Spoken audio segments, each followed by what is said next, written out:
بسم الله الرحمن الرحيم. الحمد لله رب العالمين والعاقبة للمتقين والصلاة والسلام على أشرف الأنبياء والمرسلين ومن تبعهم بإحسان وإيمان إلى يوم الدين وبعد.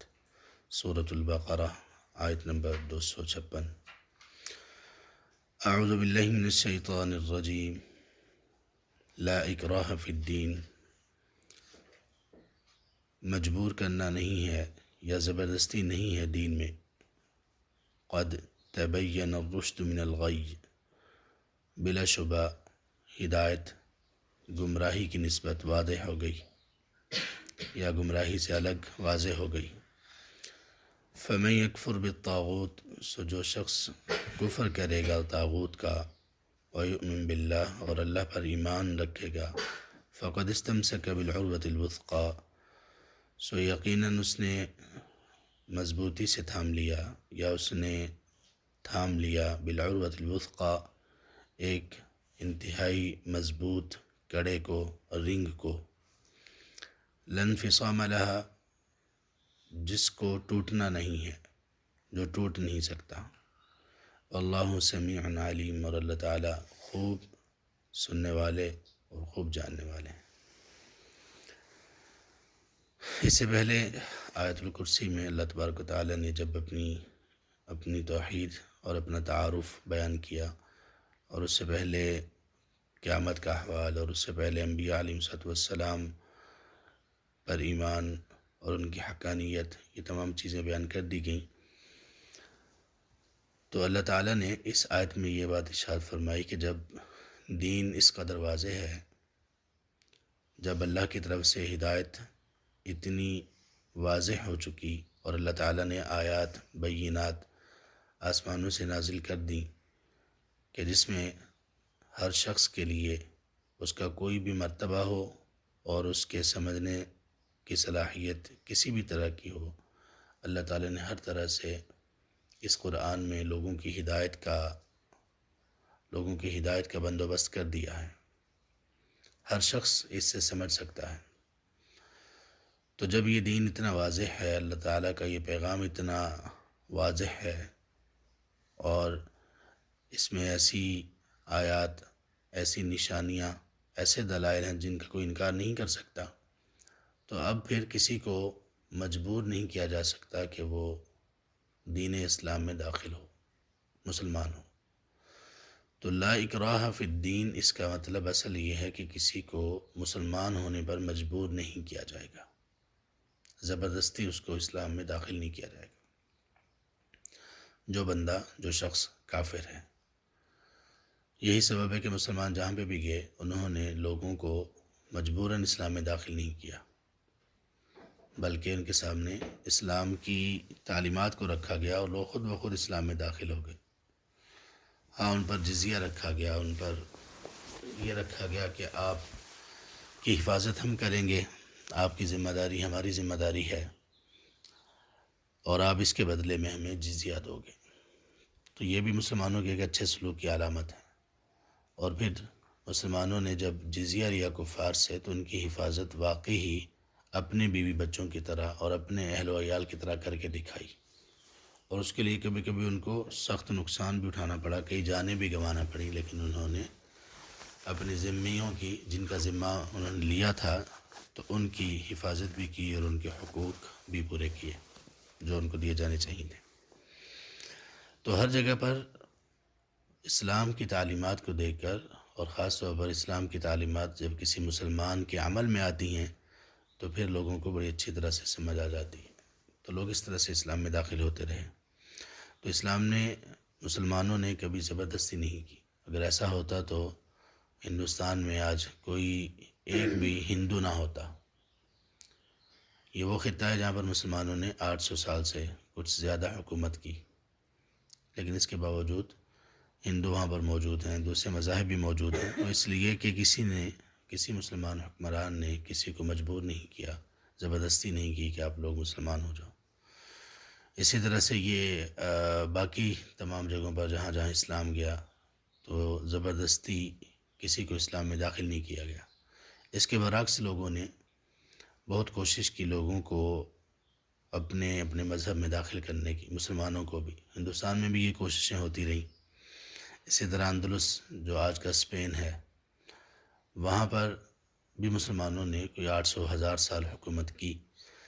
تو اس کے بعد جب نصرانیوں نے وہاں پر حکومت سنبھالی تو انہوں نے زبردستی مسلمانوں کو نصرانی بنایا۔ جو نہیں مانتا تھا اس کو قتل کر دیا جاتا، اور بہت بدترین طریقے سے اللہ تعالیٰ نے بدترین طریقے سے ان لوگوں نے اللہ کے بندوں کو اور مسلمانوں کو قتل کیا۔ جو نصرانی نہیں ہوتا تھا قتل کر دیتے تھے۔ تو اسلام میں ایسا نہیں ہے۔ اس آیت کا ایک سبب بھی ہے، ایک شان نزول بھی ہے۔ سنن نبی داود وغیرہ میں ایک حدیث ہے، اور یہ شان نزول، یہ اس آیت کے نازل ہونے کا سبب امام ابن جریر طبری رحمہ اللہ نے اور امام ابن کثیر رحمہ اللہ نے بھی اپنی تفاسیر میں ذکر کیا۔ تو وہ کہتے ہیں کہ ایک خاتون تھی، انصار کی خاتون تھی، انصاری خاتون، اسلام سے پہلے کی بات ہے۔ تو اس کے ہاں کوئی اولاد بچتی نہیں تھی، یعنی پیدا ہوتے ہی بچے فوت ہو جایا کرتے تھے، یا اولاد ہوتی نہیں تھی۔ تو اس نے نظر مانی کہ اگر اولاد ہوئی اور اولاد باقی رہی تو میں اپنی اولاد کو، اپنے بچوں کو، بیٹوں کو یہودی بنا دوں گی۔ تو اس کو اولاد ہوئی، اس کو اللہ تعالیٰ نے بیٹے دیے، تو اس نے ان کو یہودی بنا دیا۔ پھر جب اسلام آ گیا، اسلام آنے کے بعد ان کا قبیلہ، مدینہ میں 3 قبیلے آباد تھے یہودیوں کے، ان میں سے ایک کا نام بنو نذیر بھی تھا۔ تو جب نبی صلی اللہ علیہ وسلم نے بنو نذیر کو جلاوطن کیا تو تب وہ انصار مسلمان ہو گئے تھے، جن کے یہ بیٹے تھے، خاتون بھی اور وہ ان کے گھر والے بھی۔ تو جس کے بیٹے تھے اس نے یہ کہا کہ میں زبردستی اپنے بیٹوں کو اسلام میں داخل کر لوں، یہاں سے ان کو جلاوطن کیا جا رہا ہے تو میں اپنے بیٹوں کو وہاں سے لے لیتا ہوں اور ان کو زبردستی کر کے مسلمان بنا لیتا ہوں۔ تو نبی صلی اللہ علیہ وسلم نے پھر یہ آیت ان کو سنائی۔ اللہ تعالیٰ نے یہ آیت تب نازل کی کہ لا اکراہ فی الدین، اب ان کو مجبور نہیں کیا جا سکتا، سمجھدار ہیں، بڑے ہیں۔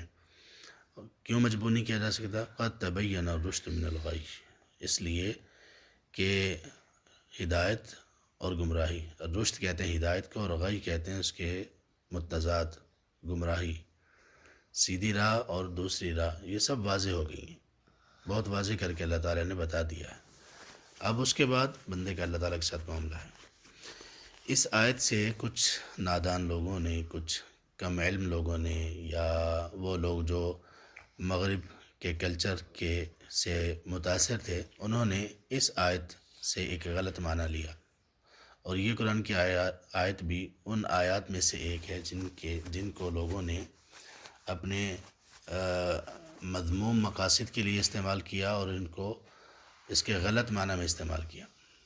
تو کچھ لوگوں نے یہ کہا جو ویسے اسلام پر عمل نہیں کرنا چاہتے یا اسلام سے بیزار ہیں، تو انہوں نے کہا کہ لا اکراہ فی الدین کا مطلب یہ ہے کہ آپ کسی کو بھی کچھ نہیں کہہ سکتے اسلام کے بارے میں۔ کسی کو آپ یہ نہیں کہہ سکتے نماز پڑھو، نماز نہ پڑھو۔ آپ کسی کو یہ نہیں کہہ سکتے آپ نے یہ کیوں کیا، یہ کیوں کر رہے ہو، یہ کیوں نہیں کیا، یہ کرو، ایسا کچھ نہیں کہا جائے گا۔ نہ والدین اپنی اولاد کو ایسا کہہ سکتے ہیں، نہ خاوند اپنی بیوی کو ایسا کہہ سکتا ہے، نہ ٹیچر اپنے اسٹوڈنٹس کو ایسا کہہ سکتا ہے۔ جو جس کا دل چاہے کرو، کوئی کسی کو کچھ نہیں کہے گا۔ یہاں تک کہ ہمارے تعلیمی ادارے، ان تعلیمی اداروں میں یہ بات بڑی عام ہے۔ کچھ اسٹوڈنٹس جو اچھے ہوتے ہیں، نمازی ہوتے ہیں، وہ اگر کسی دوسرے اپنے فیلوز کو، کلاس فیلوز کو اگر کچھ کہہ دیتے ہیں نماز کے بارے میں، آئیں نماز پڑھنے چلیں، تو وہ ایک آدھ دفعہ کہنے کے بعد، 2 دفعہ کہنے کے بعد وہ غصہ کرتے ہیں کہ آپ ہمیں کیوں کہہ رہے ہیں، آپ ہمیں نہیں کہہ سکتے، ہماری مرضی ہے، یا یہ کہ آپ ہمیں فورس کر رہے ہیں، یا یہ کہ آپ نہ کہو، ہمیں بھی معلوم ہے دین میں کوئی زبردستی نہیں ہوتی۔ تو یہ سمجھتے ہیں کہ یہ بار بار کہنا کوئی چیز، ایک سے زیادہ دفعہ کہنا، یہ بھی زبردستی ہے۔ اسی طرح سے اگر ان سے یہ کہا جائے کہ آپ یہ کر لو، اسلام نے یہ کہا، اس کا حکم دیا، یہ کرو وہ کرو، تو وہ کہتے ہیں نہیں، دین میں کوئی زبردستی نہیں۔ تو یہ بات بڑی خطرناک بات ہے، مسلمان کے تو یہ لائق ہی نہیں ہے۔ دین میں داخل کرنے کے لیے زبردستی نہیں ہے، لیکن جو بندہ دین میں داخل ہو گیا اس کے بعد اگر وہ اللہ تعالیٰ کی نافرمانی کرتا ہے، رسول کی نافرمانی کرتا ہے، تو اس پر کئی معاملات میں زبردستی ہوگی۔ اسلام میں جو سزائیں مقرر کی گئی ہیں، حدود اللہ جن کو ہم کہتے ہیں، وہ ساری زبردستی کی ہی علامات ہیں۔ ایک بندہ ہے وہ چوری کرے گا تو اس پر زبردستی کی جائے گی، ہاتھ کاٹا جائے گا، وہ کہ میری مرضی میں نے چوری کی، آپ مجھے کچھ نہیں کہہ سکتے ہو۔ اسی طرح باقی کوئی کسی کو قتل کرے گا تو اس کو بدلے میں قتل کیا جائے گا۔ جو نماز نہیں پڑھے گا اس کو نماز کا کہا جائے گا، پھر بھی نہیں پڑھے گا اس کو جیل میں ڈالا جائے گا اور اس کو سزا دی جا سکتی ہے۔ اسی طرح باقی چیزوں میں بھی تو دین میں داخل ہونے کے بعد تو یہ نہیں کہا جا سکتا کہ کوئی بندہ کسی کو نہ کہے۔ اور صبح صبح اٹھ کر خاص طور پر سردی میں وضو کرنا، نماز پڑھنا، یہ مشکل کام ہے۔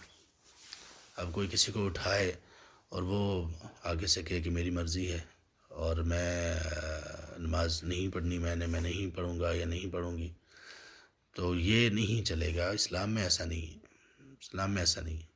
اور پھر لوگ اسلام میں کس طرح سے اپنی نادانی کی وجہ سے یہ کہہ دیتے ہیں کہ ہماری مرضی ہے، کوئی زبردستی نہیں، جب کہ ہر وہ جگہ جہاں پر یہ لوگ ہوتے ہیں، یونیورسٹی دیکھ لیں، اسکول دیکھ لیں، کالج دیکھ لیں، ہر یونیورسٹی، اسکول اور کالج کے اپنے اپنے قواعد ہیں، اپنے اپنے رولز ہیں، اپنے اپنے پرنسپلز ہیں، ان کے مطابق وہ لوگوں کو چلاتے ہیں۔ کوئی اگر ان میں کوئی اونچ نیچ کرتا ہے تو وہ اس کو کسی حد تک برداشت کرتے ہیں، ورنہ اس کے بعد پھر وہ جرمانہ کرتے ہیں اور پھر کبھی کبھی وہ یونیورسٹی سے نکال بھی دیتے ہیں۔ تو وہاں پر تو کبھی کسی نے نہیں کہا نہیں جی زبردستی نہیں ہے، ہم پر زبردستی نہیں کی جا سکتی۔ تو یہ کہنا کہ ہمیں مجبور نہ کیا جائے یا ہم پر زبردستی نہ کی جائے یا ہمیں کچھ کہا نہ جائے، یہ زیادہ بے مناسب ہے۔ یہ کہنا کہ ہمیں کچھ نہ کہا جائے، ہم جو مرضی کریں، یہ بات انتہائی زیادہ سرکشی پر علامت ہے۔ اور یہ بات سب سے پہلے شیطان نے اپنے عمل سے کہی تھی۔ جب اللہ تعالیٰ نے کہا کہ سجدہ کرو تو اس نے کہا انا خیر من خلقتنی من نار و خلقتہ من طین۔ دوسرے لفظوں میں سب سے پہلے شیطان نے کہا تھا کہ میری مرضی۔ تو اس کے بعد جو بندہ بھی دین میں داخل ہونے کے بعد ایسا کچھ کہتا ہے کہ میری مرضی یا میں جو چاہوں وہ کروں، کوئی مجھے پوچھنے والا نہ ہو، کوئی مجھے میری کوئی ایسا نہ ہو کہ جو مجھے میرا محاسبہ کرے، وہ چاہے والدین ہوں، چاہے وہ استاد ہوں، چاہے وہ خاوند ہو، تو یہ شیطان کی راہ پر چلنے والے لوگ ہیں اور ان کا انجام اچھا نہیں ہوتا۔ ہمیشہ یہ شیطان کی راہ چلتے ہیں اور دنیا میں بھی نقصان اٹھاتے ہیں اور آخرت میں بھی نقصان اٹھاتے ہیں۔ تو یہی سبب ہے اگر اسلامی ریاست ہو، واقعی قائم ہو، تو پھر ایسے لوگوں کو سیدھا کیا جائے گا۔ سیدھا اس طرح سے کیا جائے گا کہ ان کو نصیحت وغیرہ کی جائے گی، اور اس کے بعد بھی اگر یہ سیدھے نہیں ہوتے تو پھر ان کے بارے میں قاضی اور ان کے بارے میں اہل علم یہ بتائیں گے کہ ان کو کس طرح سے نصیحت پھر کرنی چاہیے۔ تو خیر اس کا معنی لوگوں نے ٹھیک نہیں کیا۔ مسلمان جو ہوتا ہے وہ مسلمان سر تسلیم خم کرنے والا ہوتا ہے، اور جس کو زبردستی لوگ کہہ رہے ہوتے ہیں دین میں، وہ زبردستی نہیں ہوتی بلکہ وہ پابندی ہوتی ہے۔ جیسے نماز ہے، نماز میں کوئی سستی کمی کوتاہی نہیں ہوگی، تو یہ پابندی ہے۔ اگر زبردستی ہوتی تو پھر یہ ہوتا کہ جیسے ابھی ہے، جو بھی حالات ہیں، جو بھی تکلیف ہے، نماز پڑھو، ہر حالت میں پڑھو، کھڑے ہو کر ہی پڑھو۔ سفر ہے تب بھی نماز پوری پڑھنی ہے، جماعت کے ساتھ پڑھنی نہیں، ایسا نہیں ہے۔ پابندی ہے کہ نماز ضرور پڑھنی ہے، لیکن آسانی یہ ہے کہ نماز اگر کھڑے ہو کر پڑھنا مشکل ہے، بیٹھ کر پڑھ لو، بیٹھ کر پڑھنا مشکل ہے، لیٹ کر پڑھ لو۔ سفر میں ہو تو جماعت معاف ہے، سفر میں ہو تو نماز عادی ہو جاتی ہے۔ اسی طرح سے میدان جنگ میں ہو تو وہاں پر نماز کا اور آسان طریقہ ہو جاتا ہے۔ تو یہ آسانیاں ساری ہر عبادت میں دی گئی ہیں۔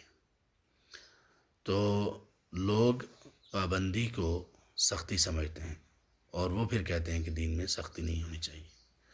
تو یہ جو نعرہ لگا پچھلے دنوں پاکستان میں، اور کچھ ہیں چند افراد ہی اور ان میں بھی زیادہ خواتین، کہ میرا جسم اور میری مرضی، یہ اسی ایک شیطنت کے سوچ کا علم بردار ہے یہ نعرہ۔ اس کے پیچھے وہی شیطنت ہے جو شیطان نے کہا تھا انا خیر من، کہ میں سجدہ کیوں کروں، بالفاظ حال، اس نے کہا کہ میں سجدہ کیوں کروں، میری مرضی ہے اور جب کہ میں بہتر ہوں۔ تو یہ ان کا میرا جیسے میری مرضی، اس پر بھی انہوں نے یہ کہا کہ ہم پر کوئی بندہ رول نہ کرے، ہمارا باپ ہم سے نہ پوچھے ہم کیا کر رہی ہیں، ہمارا خاوند ہم سے نہ پوچھے ہم کیا کر رہے ہیں، ہمارے پاس کیا ہے، ہمارے موبائل میں کیا ہے، ہمارے لیپ ٹاپ میں کیا ہے، ہمارے اسکول میں، کالج، یونیورسٹی میں ہم کہاں ہیں، کن کے ساتھ ہیں، کن کے ساتھ ہماری ملاقاتیں ہیں، کن کے ساتھ آنا جانا ہے، کن کے ساتھ بات چیت ہے، کوئی ہمیں بالکل نہ پوچھے۔ تو اس شیطنت نے ان کو اپنے گھروں سے بھی نکالا، انہوں نے یہ اپنے گھروں سے بھی نکلیں، اپنے والدین کی عزت اور احترام سے بھی نکلیں، اور اپنے خامدوں کی عزت احترام اور ان کے دل سے بھی نکلیں، اور اسی طرح سے اپنے اسلام اور اللہ تبارک تعالیٰ کی رحمت سے بھی یہ نکلیں۔ اور پھر انجام ان کا کیا ہوگا؟ وہی ہوگا جو کہ مغرب میں خواتین کا ہوا اور ہو رہا ہے آج تک، بہت ہی بھیانک انجام، خاندان ٹوٹ گئے، فیملیاں ٹوٹ گئیں، وہاں پر لوگ خاندانوں میں جڑے ہوئے نہیں ہیں، بچے ہیں ایسے کہ جو زنا کی اولاد ہیں، ان کے والدین کا نہیں پتہ کہ کون ہیں، اسی طرح سے خاندانی رشتے سارے ٹوٹ گئے ہیں، بڑوں میں اور چھوٹوں میں گیپ ہے۔ اٹلی میں زیادہ اموات ابھی جو کرونا کی وجہ سے ہو رہی ہیں، اس کا ایک جو بنیادی سبب ہے وہ یہ ہے کہ اٹلی میں دنیا کا دوسرا ملک ہے بڑا جہاں پر بوڑھے لوگوں کی تعداد بہت زیادہ ہے۔ تو بوڑھے لوگوں کی تعداد اس لیے زیادہ ہوئی کہ لوگوں نے شادیاں کرنا، نکاح کرنا جو حلال طریقہ ہے اس کو چھوڑ دیا، برائی، بدکاری، اور ان پر وہ آ گئے اسی بات پر کہ میری مرضی ہے، جو مرضی کروں، اور وہ بوائے فرینڈ اور گرل فرینڈ اس کا کلچر آیا تو اس نے تباہ کر کے رکھ دیا، لوگوں کو بالکل تباہ کر کے رکھ دیا، خاندان ختم ہو گئے۔ امریکہ میں، یورپ میں اکثر جگہوں پر اسی طرح سے چل رہا ہے، تو یہ چیز ان کو ہلاکت کے دہانے پر لے آئی۔ تو جو مسلمان بھی ایسا کرے گا تو اصل میں ان کا انجام بھی آگے چل کر یہی ہونے والا ہے۔ تو اس لیے یہ جو تھا کہا گیا کہ یہ شیطانی نعرہ ہے، یہ کوئی مسلمان تو دور کی بات ہے، جس خاتون میں کوئی شرف، کوئی عزت، کوئی حیا ہو وہ یہ نہیں کہہ سکتی۔ اور اب دیکھیں اللہ تعالیٰ نے دکھا بھی دیا کہ جسم بھی اللہ تعالیٰ کا دیا ہوا ہے اور مرضی بھی اللہ تعالیٰ کی ہی چلتی ہے، تو اللہ تعالیٰ نے اس بات کو ثابت کر دیا۔ اب سب منہ ڈھانپ رہے ہیں، اب سب ٹرمپ نے تو امریکہ کے صدر نے تو یہ کہہ دیا، جہاں پر کئی لوگ حجاب کا مذاق اڑاتے تھے تو وہاں پر ماسک کی کمی کی وجہ سے اس نے یہ کہہ دیا کہ خواتین سکارف لیں، سکارف سے اپنے چہرے ڈھانپیں، چند دن پہلے اس نے کہا۔ تو اس طرح سے اسلام کی حقانیت ظاہر ہوتی ہے، تو اسلام کی حقانیت ظاہر ہوتی ہے، ہوتی رہے گی، اللہ تعالیٰ نے اس کو ایسا ہی رکھا ہے۔ تو بد نصیب ہیں وہ لوگ جو اسلام جن کو چبھتا ہے، اسلام جن کو بوجھل لگتا ہے اور جو اسلام سے بیزار ہیں، وہ بد نصیب ہیں۔ اللہ تعالیٰ ہم سب کو دین پر استقامت نصیب کریں، اور اللہ تبارک تعالیٰ ہم سب کو دین پر ہی رکھیں، ایمان کی بہترین حالت میں اسی پر زندگی دیں اور اسی حالت میں ہمیں اپنے پاس بنائیں۔ آمین یا رب العالمین۔ سبحانک اللہم و بحمدک، اشہد ان لا الہ الا انت، استغفرک و اتوب الیک۔